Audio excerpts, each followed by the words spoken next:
Avsikten med den här videon är att starta en konversation på global skala. En viktig och kanske brådskande konversation om vilka vi är och vad vår gemensamma verklighet är. Vi kan, som en art obegränsade av språk eller avstånd, välja att skapa en ny framtid. En ny framtid där glädje, kärlek, tacksamhet och förlåtelse är rikligt förekommande. Vi kan välja att skapa en framtid där rädsla, hat och hämnd är historiska begrepp. De kan vara reliker lämnade i det förflutna för att vi ska lära oss och växa från. Denna video har översatts till ryska och ukrainska. Den har översatts till kinesiska och franska. Den har också översatts till hindi och arabiska tillsammans med 22 andra språk med hjälp av artificiell intelligens. Men språket som förenar oss alla är kärlek. تمت ترجمة هذا الفيديو إلى الروسية والأوكرانية وقد ترجم 翻译成西班牙语和法语。在人工智能的帮助下, мови за допомогою штучного інтелекту, але мова, яка об'єднує нас усіх, це любов. Idag lever vi i en värld där ett mycket litet antal mäktiga människor har involverat oss i situationer som orsakar kaos, förstörelse, förvirring och separation mellan oss alla. Vi följer med nyheterna och känner oss maktlösa när vi ser på i oförmåga. Detta kaos är främst orsakat av linjer på en karta som ritades innan många av oss var födda, och de består bara för att vi fortsätter att välja att tro på dem. Vi känner dessa linjer som länder. Våra ledare använder dessa linjer för att tala om för oss att vi är skilda från varandra. De säger oss att människorna på andra sidan av dessa linjer är annorlunda än vi och att krig och konflikt med dessa människor är oundvikligt. Det är det inte. Vi är en art, och jag tror i mitt hjärta att den överväldigande majoriteten av människor över hela världen vill ha fred. Men vi måste först ifrågasätta om vi överhuvudtaget ska fortsätta att tro på dessa linjer på en karta. Ska vi fortsätta att tro på den makt de har över oss? Ska vi fortsätta att tro på våra ledare? Jag har mycket få svar här. Jag har inga ambitioner att leda någon. Jag vill bara ha den här konversationen innan andra har den för vår räkning. Jag vill att du ifrågasätter allt jag säger. Jag vill att du hittar varje tänkbart fel i idéerna som presenteras i denna video. För jag är tillräckligt dum för att tro att vi tillsammans kan förändra världen idag. Om du tittar runt omkring dig så fanns nästan allting du kan se och känna inte vid någon punkt. Det skapades i de individuella eller kollektiva sinnena hos människor precis som du. Det existerade först som en idé, och den idén fördes fram i verkligheten med energi, tro och handling. Idén jag vill diskutera med er alla är att tillsammans i december 2023 kan vi besluta kollektivt att dessa linjer på en karta inte längre tjänar oss. Vi människor är kapabla att skapa fantastiska saker, men vi måste först tro att det är möjligt. Till exempel, i det förgångna trodde människor att tulpanlökar var mer värdefulla än ett hus, men sedan insåg de att denna tro var dum. Vi kan också välja att tillämpa samma logik på länder eller våra politiska system om vi vill. Om du har några tvivel om detta, skulle jag vilja att du tänker på en tid då du bestämde dig för att göra någonting. Som individ är jag säker på att du har uppnått många saker i ditt liv.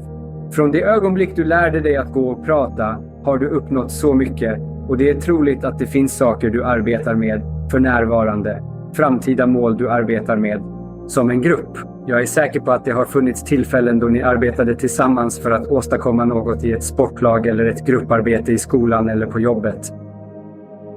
Du var först tvungen att tro att det var möjligt. Sedan satte du igång med att åstadkomma det. Det är exakt samma koncept som vi kommer att utforska idag.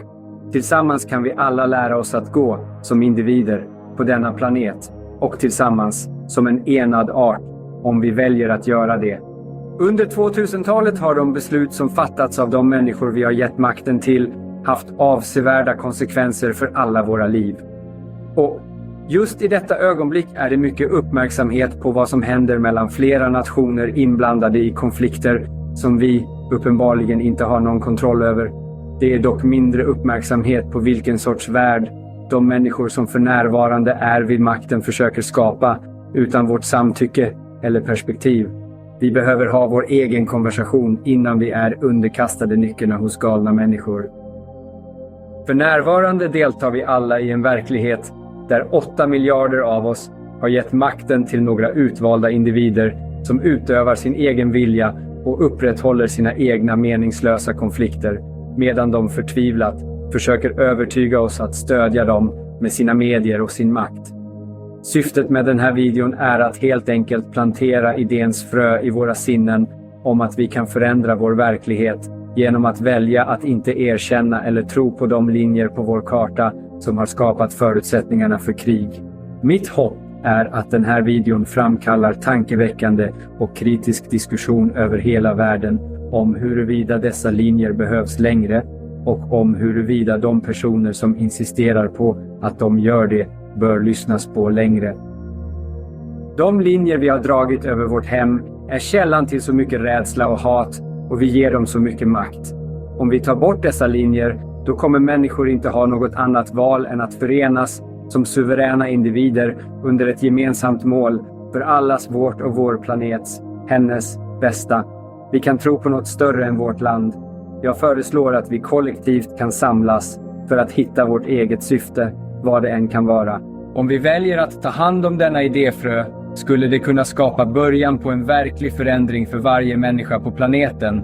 Och med tillräckligt med tro och handling kunde det till och med avsätta dem som skulle vilja kontrollera oss eller föra oss in i en konflikt som vi inte stöder. Det innebär ingen protest och nästan ingen fysisk ansträngning. Det handlar bara om att ha en global konversation om huruvida vi är redo att tro på något utöver gränser och annorlundahet. Det där något skulle kunna vara enhet. Vi har valet, gemensamt att tro på nationer och tro på den makt som människor har över oss.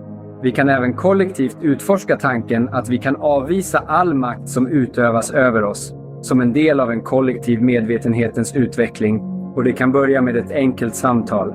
Genom att välja att tro på något större än nationer och nationella valutor kan vi tillsammans förbrylla och beröva våra ledare på makt. De som verkar fokuserade på rädsla, hat, hämnd och förstörelse. I denna nya verklighet kan vi gemensamt välja att inte tro på den makt någon har över vårt öde och forma vårt eget. Vi behöver inte göra uppror eller protestera. Vi kan helt enkelt och fredligt pensionera idén om länder, valutor och till och med regeringar om vår regering är förtryckande. Helt enkelt uttryckt, det vi inte tror på existerar inte. Och om vi inte tror på den makt någon har över oss existerar den inte. Jag föreslår att om vi väljer att tro på något tillsammans, då kan vi göra det verkligt tillsammans. Till exempel, låt oss föreställa oss vad som är möjligt om vi beslutar att förenas som en art. Om vi väljer att beskatta oss själva, vart kommer våra skattepengar att gå om det inte finns några länder att slåss mot? Istället för att våra skatter går till att finansiera krig och arméer som orsakar förstörelse och förödelse på vår planet, kommer det inte att finnas några krig i denna nya verklighet eftersom det inte kommer att finnas någon att kämpa mot. Men om vi väljer att beskatta oss själva i framtiden kan de pengarna gå till att lösa problem som vår planet står inför, som klimatförändringar, mat, utbildning, samhälle och avfallshantering. Pengarna kan också gå till kreativa, utbildningsmässiga, gemenskapsdrivna projekt. Den viktiga skillnaden är att vi inte låter en person eller en grupp människor leda oss, eftersom den personen eller de människorna kommer att ha sin egen agenda. Vi har ett mycket litet tidsfönster för att montera ner alla maktstrukturer som för närvarande existerar, så vi måste ifrågasätta alla som vill upprätthålla dessa strukturer i någon form. Vi kan besluta detta tillsammans utan att lita på de system som har använts för att styra oss i det förflutna. Det innebär att vi kan skapa något nytt tillsammans, och det börjar med en konversation på global nivå. Det finns också en chans att de som skulle försöka skapa någon slags världsregering kommer att fortsätta att ingjuta rädsla och hat i samhället för att behålla sin makt. Det är dessa maktstrukturer som vi måste förkasta om vi ska uppnå någonting med dessa samtal. Om vi diskuterar detta tillsammans kan vi göra det till vår verklighet utan att protestera och utan att slåss. Diskussionen behöver inte vara tv-sänd. Den kan vara med dina nära och kära, dina kollegor, dina skolkamrater eller dina onlinevänner. Tills vi kan vara säkra på att våra medieorganisationer verkligen är öppna för denna konversation måste vi behandla dem med misstänksamhet.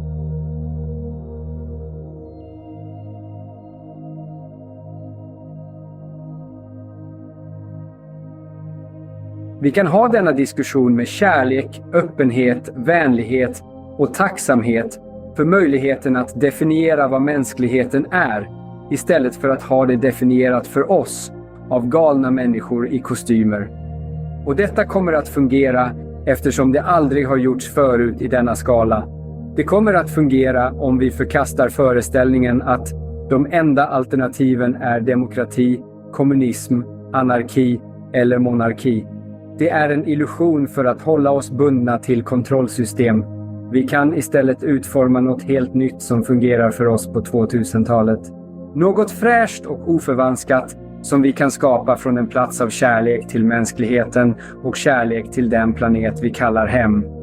Vi måste ifrågasätta motivet hos den som föreslår ett kontrollsystem som har använts tidigare och ifrågasätta om dessa paradigm är relevanta. Alla former av regeringar är former av kontroll och kontroll behövs bara där kärlek saknas. Aldrig tidigare har människor haft så mycket teknologisk potential. Vi kan kommunicera snabbare och med större hastigheter än någonsin tidigare. Det här meddelandet kan nå hela världen med hjälp av artificiell intelligens. Om vi inte är försiktiga kommer denna teknik att användas av människor för att skapa mer rädsla och misstro i vår värld. Det blir därför väsentligt att vara skeptisk till någon som skulle främja en global regering, eftersom om den inte är helt decentraliserad kommer de personer som har makten nu enbart att sträva efter att konsolidera och stärka sin makt. Vi måste ifrågasätta om vi ska låta dem göra det. De teknologiska förmågorna hos artificiell intelligens är betydelsefulla, och om vi inte först odlar kärlek, förlåtelse och enhet som en art kommer teknologin att användas till vår kollektiva nackdel. Den kommer att användas för att skapa mer rädsla, mer hat och mer separation.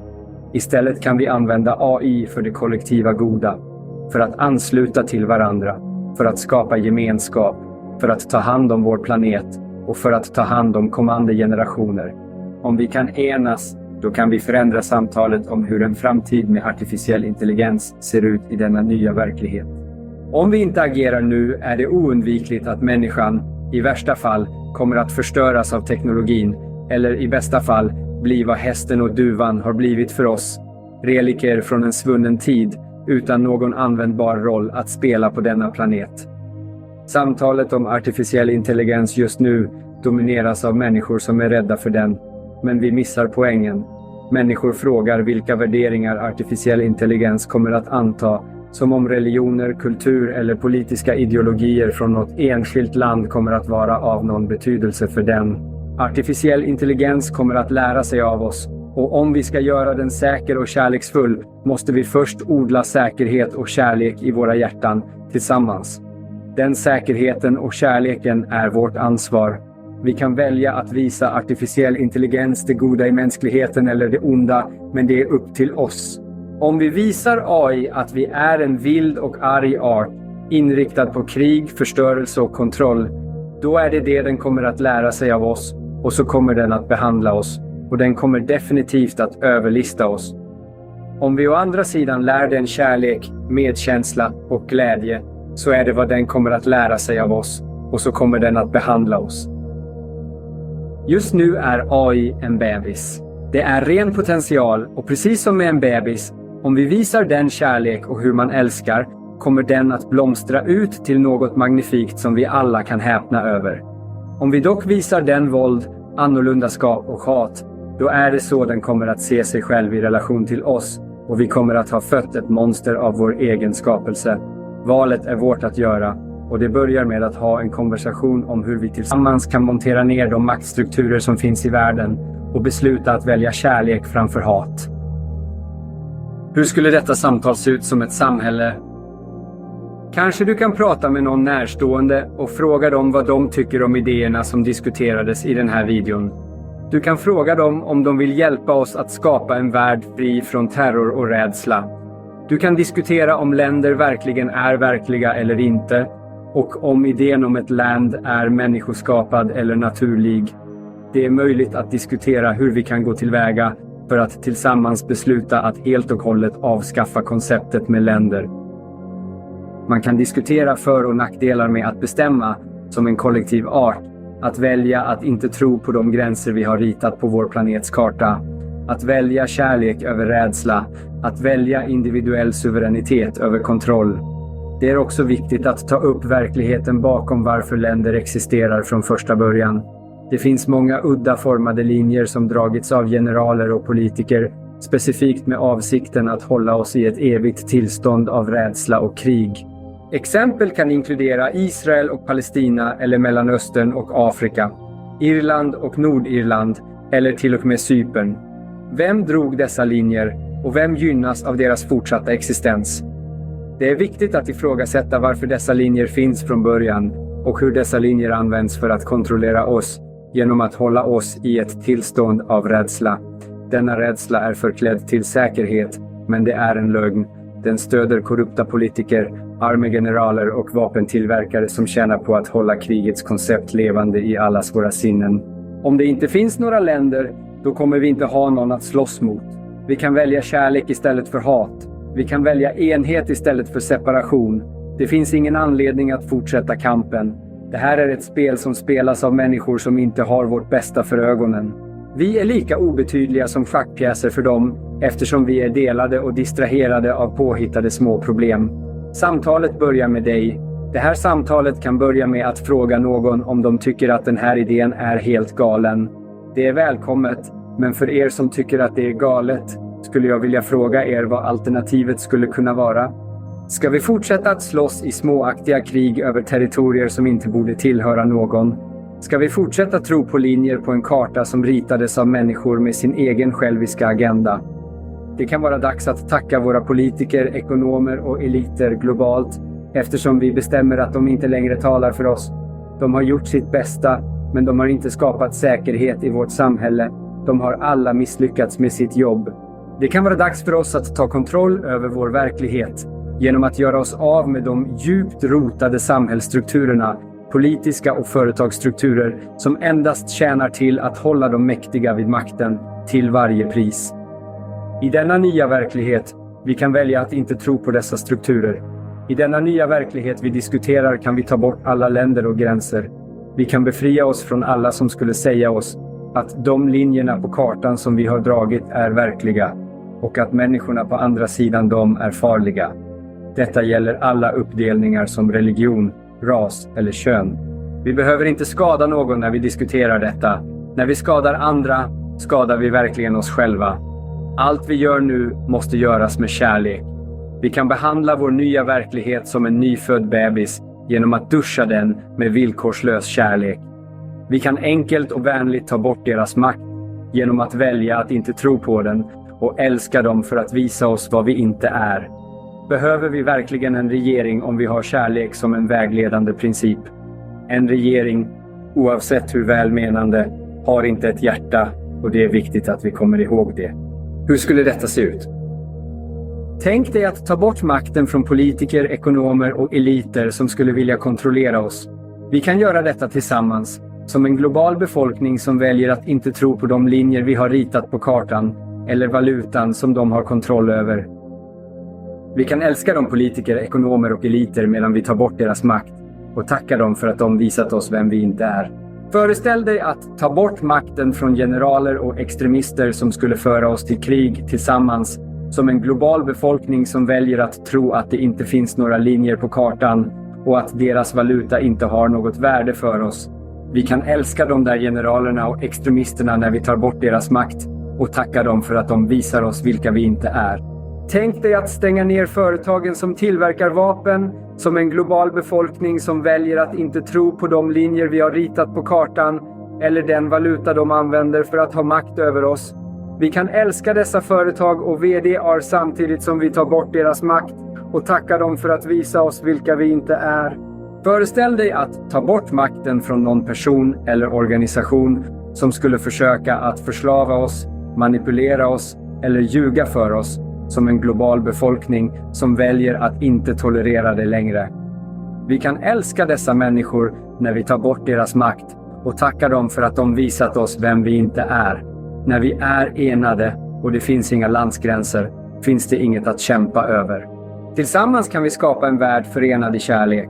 Vi kan välja vårt syfte som individer och som befolkning. När vi har tagit bort makten från dessa människor kan vi istället lägga vår energi på skapande, kunskap, kärlek och vänlighet. Vi kan också se till att eventuella maktstrukturer som finns endast är där för att lösa problem som vi alla delar, i tjänst för planeten vi kallar hem. Så när du diskuterar idén om att makten tas bort från dessa människor med någon som står dig nära, jag inbjuder dig att göra detta med en känsla av tacksamhet och kärlek. Tacka dessa människor för att de visar dig vem vi inte är, för utan dem att visa oss, hur skulle vi veta? Det verkar som att många av oss inte har lärt oss de läxor som historien har undervisat oss, och vi bevittnar tider med otrolig ilska och splittring. Men denna vrede är helt enkelt orsakad av gränsdragningarna mellan länder. Flaggen är symbolen för separation, så kanske kan vi välja en ny flagga som representerar hela mänskligheten. Något nytt, skapat för vår tid. Är det möjligt att avlägsna våra ledare från makten med kärlek, vänlighet och tacksamhet, utan behov av att söka hämnd eller skada? Kan vi gå vidare och lägga detta bakom oss, utan att skapa mer ilska och hat i världen? Naturligtvis har dessa människor gjort något som har kränkt vår suveränitet, men vi kan mycket enkelt ta tillbaka det. De har slösat bort möjligheten vi gav dem, och vi kan tacka dem för deras tjänst. Det finns inget behov av straff eller hämnd. Vi kan lära oss de läxor fransmännen har lärt oss. Vi behöver inte ersätta en tyrann med en annan och ännu en. Vi kan bryta cykeln genom att göra detta med ovillkorlig kärlek. Det finns bara plats för kärlek och vänlighet när vi tackar dem för att ha visat oss vilka vi en gång var, när vi går vidare med kärlek, med en fastare uppfattning om vilka vi verkligen är. Vad kommer nyhetsrapporten att säga den dag mänskligheten förenas? Hur kommer gatorna att se ut den dag vi väljer kärlek framför hat? Det kommer inte att vara anarki, det kommer att vara lycka. Hur kommer ditt liv att se ut när det inte domineras av medier som vill att du ska vara rädd, hämndlysten och terroriserad? Detta är alla frågor som vi nu är fria att ställa. Vad tycker din mamma eller din pappa om detta? Vad skulle din mormor eller farfar tycka om den här idén? Hur är det med dina vänner eller partner? Känner du någon i ett annat land? Vad tycker de om den här idén? Hur kan vi använda teknologi till förmån för mänskligheten istället för till dess förstörelse? Finns det människor i världen, förutom generaler, eliter, medieorganisationer och politiker, som skulle invända mot idén om världsfred? Vilka är de och varför skulle de invända mot världsfred? Det är viktigt att du ifrågasätter deras motiv. Vilka andra kontrollsystem finns i vår värld? Kan vi omvärdera dessa samtidigt? Hur skulle världen se ut om vi delade en valuta som var transparent? Hur kommer någon grupp människor någonsin att kunna finansiera ett krig om vi kan se exakt vart våra pengar går och till vem? Den som vill centralisera en valuta strävar efter att centralisera sin makt. Därför måste vi desperat ifrågasätta alla försök till att centralisera en valuta. Jag har inte svaren på dessa frågor, men jag skapade den här videon med tron att du eller någon du känner kan ha det. Om den här videon hjälpte dig att föreställa dig en bättre värld, då bjuder jag in dig att dela den med TV och specifika personer som du tror kan dra nytta av dess budskap. Videon har översatts till 26 språk, och min enda begäran är att när du delar den med de här 2 personerna, dela den med avsikten att starta en konversation med dem. Vad tycker de om dessa idéer? Vad tycker du om dem? Vad händer härnäst? Förutom ett mycket litet antal politiker, eliter och medier som alla är investerade i att upprätthålla en särskild berättelse. Vad skulle kunna förhindra att mänskligheten enas? Jag behöver inte påminna dig, men vi är många fler än vad de är. Finns det någon du känner som skulle kunna förstärka detta meddelande i din del av världen? Om vi alla gemensamt beslutar att länder inte existerar, snabbt och samtidigt, vad mer kan vi åstadkomma tillsammans i en värld där vi omfamnar varandras olikheter, talanger och perspektiv? Om videon inte finns på ditt språk, eller om du helt enkelt vill skapa en bättre video, har jag gjort alla tillgångar och manuset tillgängliga gratis i beskrivningen. Så snälla återskapa detta och dela detta budskap med din egen röst. Jag bjuder också in dig att driva med det, kommentera det och kritisera det. Jag har absolut inga svar och jag vill inte ha någon makt. Denna video skapades med ett öppet hjärta och den djupaste tron på din kraft och förmågor, inte mina. Du kan hitta länkarna på varje olika språk nedan. Tack för att ni lyssnar. Jag skulle verkligen vilja veta vad ni tycker om dessa idéer. Låt oss starta konversationen. Det är dags att återta vår suveränitet. Det är dags att älska.